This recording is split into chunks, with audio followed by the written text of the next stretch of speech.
West side ने अपने बहुत सारे आउटलेट खोल दिए और इस आउटलेट में हम आते हैं ये सोच के कि भीड़ कम होगी, लेकिन एज यूजुअल भीड़ बहुत ज़्यादा होती है।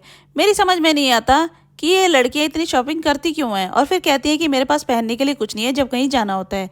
और यहाँ मंजीत ये वेट चेक करा रही कि इसका वेट चेक कर ब्रूच का, फिर कह रही ये वाला चेक कर। मैंने कहा मैं तराजू लेके चल रही हूँ क्या। अब जैसे ही ये स्क्रंची वाले सेक्शन की तरफ बढ़ी, मैंने कहा खबरदार ले मत लियो, पहले ही तूने 50 लेके रखे हुए हैं। उसके बाद हम ऊपर चल पड़े क्योंकि इसको एक कुर्ती पसंद आ गई थी जो कि इसने यूट्यूब पर देख ली थी किसी को पहने हुए, और मैं अपनी वीडियो बना रही थी तो देखा कि एस्केलेटर खत्म होने वाला है। मैंने कहा सामने देखूँ वरना मुंह के बल गिरते हुए की वीडियो आ जाएगी तो अच्छी नहीं लगेगी। फिर हम पहुंच गए ऊपर और मुंह पे टच करके देख रहे थे कि चुभने वाला तो नहीं है ये स्टफ। यही हमारा स्टाइल है। इस कुर्ती का एक ही साइज बचा था, उठा लिया इसने, और सलवार मैच की तो सलवार मैच नहीं कर रही थी। दूसरी कुर्ती पहनी तो बेकार लग रही थी बिल्कुल। ये बोल रही थी कि मुझे ये वाली कुर्ती पसंद आ रही थी लेकिन इसका साइज लूज है, इसे बहाना मारते हैं जब कुछ लेना नहीं होता।